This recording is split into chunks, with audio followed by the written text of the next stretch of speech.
सदाबहार सच्ची कहानियों में आप सभी का स्वागत है। ये उन दिनों की बात है जब 9th क्लास में पढ़ती थी। एक रोज़ जब स्कूल जाने को तैयार हो रही थी, अपने मोहल्ले की मंदिर से एक ऐलान सुना कि एक बच्ची तौलिए में लिपटी हुई कचरे के डिब्बे में मिली है। अगर उस बच्ची का कोई वारिस हो तो उसे यहाँ से आकर ले जाए। ये था कि मंदिर के सामने एक फल बेचने वाला बैठता था। कुछ खाली खोखों पर सेब के टुकड़े रखकर उन्हें फल सजा देता था। वहाँ के आने जाने वाले लोग वहाँ ठहर कर अपनी ज़रूरतों के हिसाब से फल खरीद कर आगे बढ़ जाते। जब शाम का टाइम हो जाता तो फल वाला ज्योत बत्ती करने के लिए दुकान बंद कर देता। बचे हुए फल एक रेहड़ी पर रख कर घर चला जाता, लेकिन सेब के खाली टोकरों को वहीं प्लास्टिक से ढक देता। उनको नीचे रख कर खोखों से बांध कर चला जाता। एक रोज़ पूजा पाठ करने के लिए आने वाले आदमियों की नज़र फल के टोकरी पर पड़ी। उसके टोकरी के साथ एक बास्केट पड़ी हुई थी और उसमें नन्हे बच्चे की रोने की आवाज़ ने सभी पूजा करने वालों का ध्यान अपनी तरफ खींच लिया। बास्केट में फल बेचने वाले का कोई भी सामान नहीं था, बल्कि एक नाजायज़ बच्ची तौलिया में लिपटी हुई भूखी प्यास की वजह से रो रही थी। इसमें डर के मंदिर के पुजारी को बुलवाया गया। पंडित जी ने जल्दी से मंदिर में जाकर ऐलान कर दिया, कोई इस बच्चे का वारिस है तो उसे आकर बच्ची को ले जाए। कोई वारिस होता तो आता ना, शायद हकीकत वारिस का तो खुद ही बच्ची को उस गंदे टोकरी में फेंक गए थे। पंडित जी का ऐलान सुनकर मोहल्ले के बहुत से लोग वहाँ इकट्ठे हो गए। उन्हीं में हमारे पड़ोसी मेहरबान रंजन साहब भी थे, जिनकी पत्नी बिल्कुल नरम मिजाज और रहम दिल की बहुत मशहूर थी। जिस भाई साहब को बच्ची मिली थी वह राणा साहब के घर ही रहा करता था। उसका नाम रंजन था। राणा साहब की पत्नी ने ही उन्हें दौड़ाया कि अगर वे बच्ची का परवरिश नहीं कर सकते तो रंजन उसको ना रखना चाहता हो तो उस मासूम सी बच्ची को हमें दे दिया जाए। एक माँ की तरफ से उसकी परवरिश कर लूँगी। उन्होंने इंसानी जज्बा हमदर्दी के साथ कहा था। बच्चे को देखा तो हर किसी को उस पर बड़ा प्यार आया। 2-3 दिन की थी, खूबसूरत बच्ची थी। पिंक सा फ्रॉक पहने हुए साफ सुथरे तौलिया में लिपटी हुई थी। राणा साहब ने पूछा, ये बच्ची तुम्हें कहाँ मिली? रंजन ने बताया कि मैं मंदिर में पूजा करने गया था तो कचरे के डिब्बे में मिली। मैंने मंदिर में ऐलान भी करवाया कि शायद उसका कोई वारिस है तो उसे आकर ले जाए, नहीं तो मुझे उस बच्ची को दे दिया जाए। मेरी एक ही बच्ची है, ऊपर से मेरी पत्नी को ऑपरेशन से बच्चा पैदा होते हैं, अब दूसरा बच्चा भी पैदा नहीं कर सकती। हमें ये दूसरी बच्ची भगवान ने दे दी है। घर में हमारी 2 बेटियां हो जाएंगी। थाने में रिपोर्ट भी दर्ज करवा दी गई, मगर कोई वारिस नहीं आया। एक रोज़ रंजन साहब की पत्नी खुद गई, राकेश की पत्नी से बातचीत किया, वह बच्ची को ले लिया। कई रोज़ आस पड़ोस और इधर उधर के रहने वालों में से उस वाक़ये का चर्चा होता रहा। फिर वक्त के साथ साथ सब भूलने लगे, किस्से को भूल गए, मगर ये बच्ची जिसका नाम पूजा रख दिया गया, वह रंजन साहब के पास उसका पालन पोषण हो रहा था। रंजन की पत्नी उस फूल से कली को बहुत प्यार और ध्यान से परवरिश की। अपनी बच्ची से बढ़कर उसका ख्याल रखा। रंजन की पत्नी की परवरिश के हिसाब से लोगों ने यही समझ लिया कि ये उसकी अपनी ही बेटी है, और बाकी लोगों को भी यही मालूम था। रंजन की 2 लड़कियां हैं। रंजन सरकारी ऑफिसर भी था। इस वजह से भी लोगों ने इस बच्ची के बारे में ज़्यादा चर्चा न किया। दौलतमंद की परवरिश बुलंदियों को जल्दी छू लेती है, और किसी ऐसी बच्ची को जो खुद कचरे के डिब्बे में पड़ी मिली थी। ये तो बहुत ही अच्छा काम है। रंजन ने किसी बात की कोई परवाह नहीं किया। लोग ऐसे बच्चों को कबूल करने को गलत समझते हैं, मगर उन पति पत्नी ने तो दिल से पूजा को कबूल कर लिया था। जब पूजा 5 साल की हो गई, उसको स्कूल में दाखिला करवाने के टाइम दाखिला के रजिस्टर पर भी उन्होंने माँ बाप की जगह अपना ही नाम लिखवाया था। पूजा बेहद खूबसूरत और इंटेलिजेंट थी। जो देखता उसको बस देखता ही रह जाता। जब रंजन और उनकी पत्नी ने गोद लिया था, उनके घर में धन दौलत में भी बहुत बढ़ोतरी होती जा रही थी। बड़ी बच्ची अब 15 साल की हो चुकी थी। वह भी पूजा के साथ प्यार करती थी। उस लड़की की खुशनसीबी थी कि गोद लेने वालों में माँ बाप जैसा प्यार उस लावारिस को दिया था, और अब लावारिस ना रही वह, बल्कि उसका वारिस इस दुनिया में एक इज्जत उत्तम जगह रखने वाला इंसान था। रंजन की पत्नी इस मामले में बहुत चौकन्नी रहा करती थी कि कभी कोई पूजा को उसकी बीते हुए कल के बारे में न बता दे, कभी उसको आस पड़ोस में भी अकेले नहीं जाने देती थी। जहाँ जाती उसे अपने साथ ले जाती। रिश्तेदारों को भी सख्ती से मना कर दिया था, भूले से भी उस बात का कभी कोई किसी से जिक्र ना करना। पूजा हमारी औलाद नहीं है बल्कि लावारिस है। 10वीं क्लास पार करते ही पूजा की बहन लता की शादी कर दी गई और जब पूजा ने स्कूल की पूरी पढ़ाई कर ली तो रंजन और उनकी पत्नी को अब पूजा की शादी की फिक्र घेर लिया। पूजा कॉलेज में पढ़ने की ख्वाहिश रखती थी, इसलिए रंजन ने सोचा कि हमने उसको औलाद की तरह पाला है, फिर भी ज़माना कब किसी को माफ़ करता है। आज हम जिंदा हैं, कल को ना रहे। कोई बदतमीज उसे लावारिस होने की दास्तां सुना दे, हमारी मेहनत सब बेकार हो जाएगी। अच्छा है हमारी ज़िंदगी में उसके अच्छे से परवरिश पूरी करने के सुख भी पूरे हो जाएगी। जिस शहर में हम रहते थे, लड़कियों के लिए अभी कॉलेज नहीं बना था। जो माँ बाप एजुकेशन में अपनी बच्चियों को नहीं पढ़ा सकते थे, उनकी शादियाँ कर देते थे। उनकी बच्चियों को लड़कों के कॉलेज में नहीं भेजा जाता था।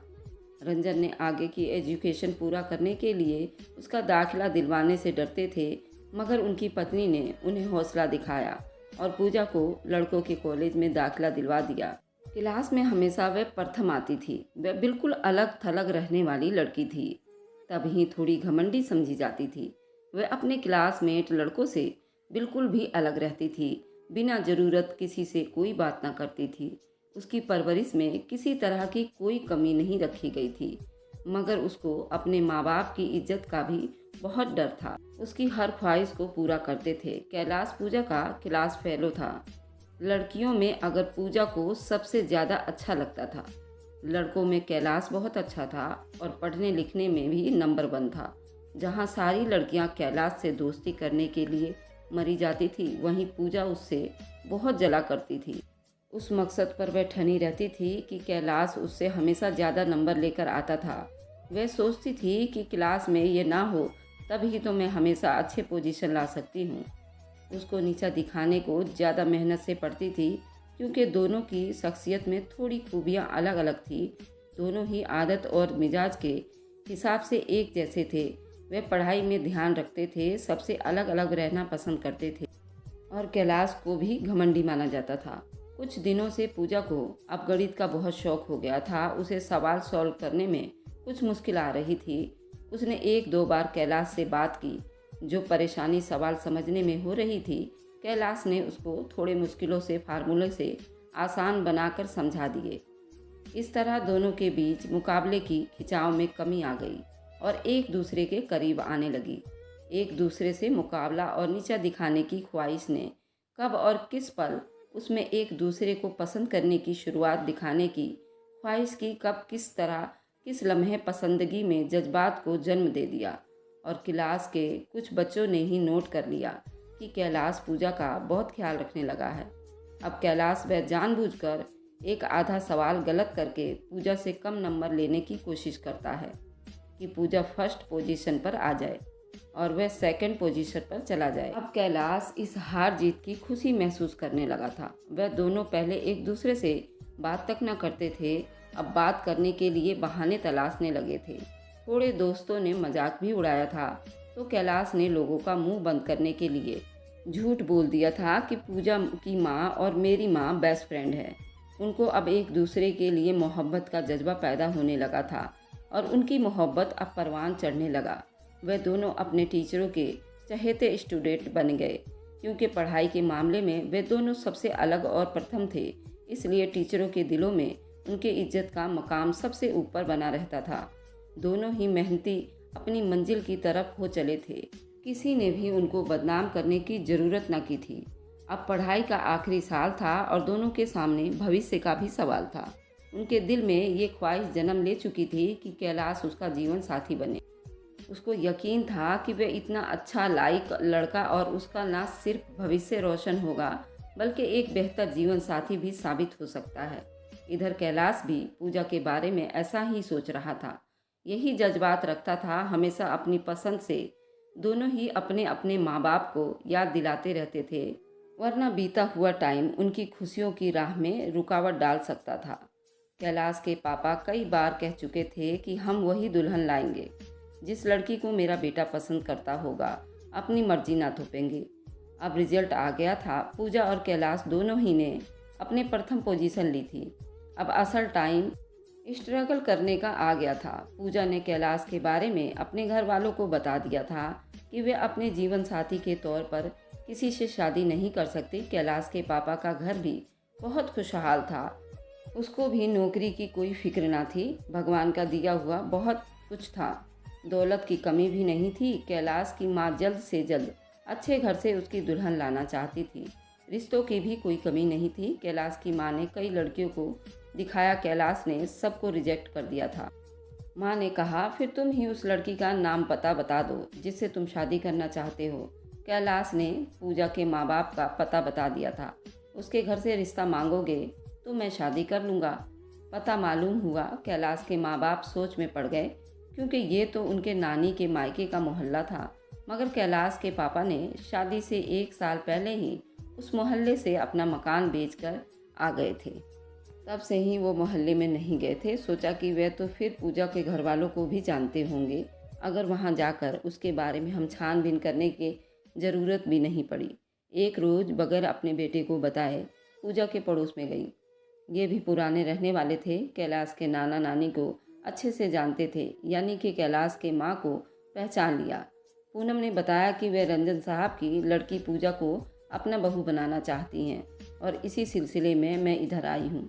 अभी वे रंजन के घर भी नहीं गई थी। प्रताप साहब की पत्नी ने कहा, लड़की तो बहुत अच्छी है पूनम, मगर मैं तुमसे एक बात छुपाने को अच्छा नहीं समझती हूँ। तो पूजा के बारे में बात करने आई हो और वे रिश्ता करने से पहले हर बात की सही जानकारी चाहती हो, तो मेरा फ़र्ज़ है कि तुमसे कुछ ना छुपाऊँ। ये बात अच्छी है और लायक बच्ची है और किस्मत वालों को ही ऐसी लड़की बहू के तौर पर मिलती है। लेकिन हकीकत ये है कि रंजन साहब की अपनी बेटी नहीं है, बल्कि उन्होंने उसे सिर्फ पाला है। पूनम के पाँव के नीचे से ज़मीन निकल गई और हैरान व परेशान प्रताप साहब की पत्नी को देखने लगी। प्रताप साहब की पत्नी ने कहा, यह हकीकत तुम्हें शायद वो लोग नहीं बताएंगे, शायद यहाँ का कोई भी आदमी तुम्हें नहीं बताएगा। मैं ज़रूरी समझती हूँ, इसलिए तुम्हें बता देती हूँ। रंजन साहब की तो अपनी एक बेटी है, फिर उन्होंने इसे पालने की ज़रूरत क्यों महसूस की? और ये लड़की उनको कहाँ से मिली? हमारे मंदिर में हुआ वो ऐलान आपने नहीं सुना था कि लावारिस बच्ची रंजन साहब को फल बेचने वाले की ठेली पर से मिली थी? नहीं बोली। अब तक मैं मौसी के घर पर ही थी। उन्होंने पूजा को पाल लिया। भगवान ने उनको अनाथ बच्चे को पालने का मौका भी दिया। ये बच्ची उन्हें एक फल बेचने वाले के ठेली पर एक टोकरी में रखी मिली। रंजन साहब जब पूजा करने जा रहे थे तब उनको वहाँ पर रोती हुई बच्ची मिली। उन्होंने गोद में उठा लिया, तब से उनके पास है। हमने भी पूजा को अपना बहू बनाने के लिए अपने बेटे के लिए मांगा था, मगर उन्होंने नहीं दिया। खैर, पालने वाले वारिस होने में बच्ची का तो कोई कसूर नहीं है। उसके माँ बाप ने ज़रूर कोई पाप किया होगा। इसमें इस मासूम की क्या गलती है? बल्कि रंजन साहब की पत्नी ने तो सच को झूठ साबित करके इतनी अच्छी तरह से परवरिश की है पूजा की। पूनम ने पूरी कहानी सुनकर अपने घर आ गई तो थोड़ी घबराई हुई थी। बेटे ने सवाल किया, क्यों, क्या लड़की पसंद नहीं आई या घर वाले अच्छे नहीं थे? उन्होंने कहा, बेटे मुझे लड़के के घर जाने की ज़रूरत ही नहीं पड़ी। मेरे नाना नानी तो उनके पड़ोस में ही रहा करते हैं और हम उन्हें अच्छी तरह से जानते हैं। मेरी शादी हो गई तो पुराने पड़ोस में कभी आने जाने का मौका ही नहीं मिला। आज तुम्हारे खातिर गई थी, मगर मैं नहीं समझती कि वह लड़की तुम्हारे लिए अच्छी है। क्यों माँ, आखिर उसमें क्या कमी है? वह बदसूरत है या बदतमीज़ है या पढ़ी लिखी नहीं है? मानो तो वह इलाके के सबसे खुशहाल और इज्जतदार लोगों में से हैं। फिर अपने मुंह से पूजा के लिए मना क्यों किया? इसलिए कि उसका बीता हुआ कल अच्छा नहीं है। तुम्हें पता नहीं है कि ये लड़की किस बदनसीब माँ बाप के घर पैदा हुई थी? उसमें पूजा का क्या कसूर है? पहेलियाँ मत बुझाओ, भगवान न जाने आप क्या कह रही हो। ये लावारिस बच्ची थी, बेटा 3 दिन की थी। कोई उसको फल के टोकरी में खाली पड़े में डालकर चला गया था।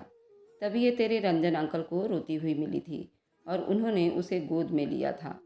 तो अब बताओ कि हम ऐसे लड़की को हम क्यों घर की इज्जत बनाएंगे, जिसके माँ बाप अता पता मालूम नहीं है? अगर आप बहू नहीं बना सकती तो मैं ऐसी लड़की को बीवी बना सकता हूँ। मुझे उसके बीते हुए कल में और माँ बाप से कोई मतलब नहीं है। पूजा एक नेक और शरीफ और मेहनती लड़की के तौर पर मेरे सामने रही। वह अच्छी पढ़ाई करती है। उसने एक शरीफ और इज्जतदार घर में परवरिश पाई है।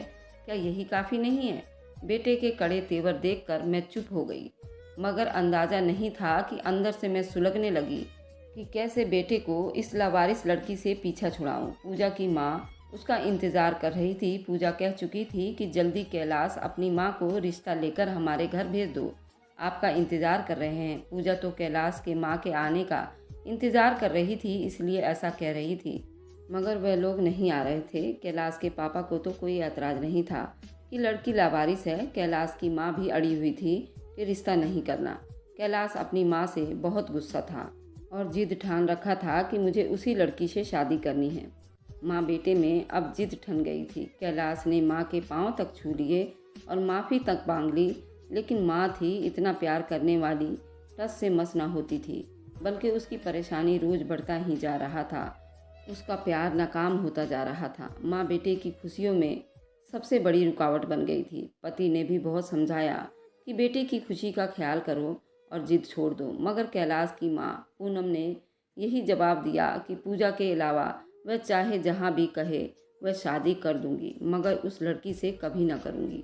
मैंने मालूम कर लिया कि वह लड़की अच्छी नहीं है। पति आखिरकार चुप होकर बैठ गया, लेकिन पत्नी को नाराज़ नहीं कर सकता था और बेटे से भी कह दिया कि तुम बेशक खुद जाकर शादी कर लो। अब कैलाश अपनी माँ का रवैया महसूस कर रहा था। आखिरकार हार कर वह खुद ही पूजा के माँ के पास चला गया और पूजा का जीवन साथी बनाने के लिए इकरार कर दिया।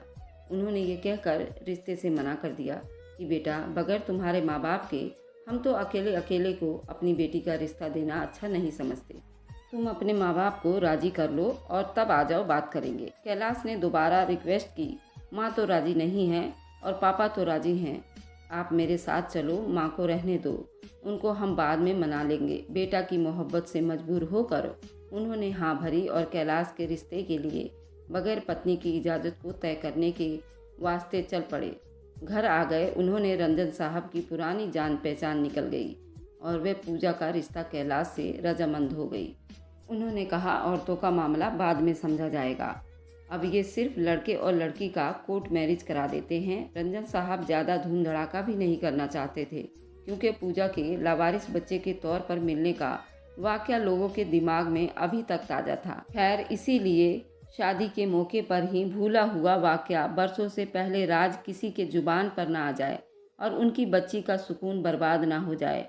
लेकिन कैलाश के पापा ने अपने दोनों भाइयों को ज़रूर खबर दे दी कि वे अभी कोर्ट में आकर शादी के मौके पर शामिल हो जाए, पर उन्होंने अपनी भाभी से जाकर बता दिया कि भैया हमें कोर्ट में बुला रहे हैं और पूजा से कैलाश की शादी हो रही है। इधर कैलाश की माँ को भी पता चल गया कि उन दोनों की शादी हो रही है। इधर पूजा की माँ को भी पता चल गया था कि कैलाश की माँ और पूजा की जन्म देने वाली माँ सुमन दोनों बचपन की सहेली थी।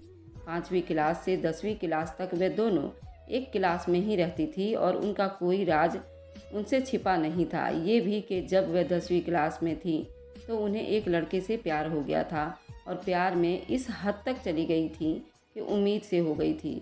अब सुमन को अपनी माँ को ये सब राज बताना पड़ गया था। माँ बेचारी जमाने से ज़्यादा डर गई थी।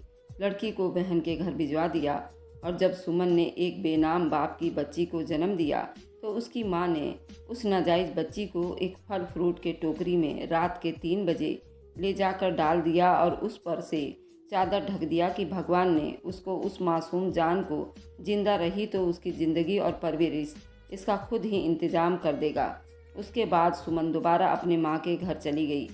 सुमन यहाँ अपनी मौसी के घर आई थी और यहाँ बच्चा जन्म के वापस अपने घर चली गई थी। लेकिन इस राज के बारे में कैलाश की माँ बहुत अच्छे से जानती थी। सुमन के रिश्तेदार और उसके घर वाले एक बड़ी रुसवाई से बच गए थे, मगर सुमन के दिल का दाग हरा ही हरा रहा।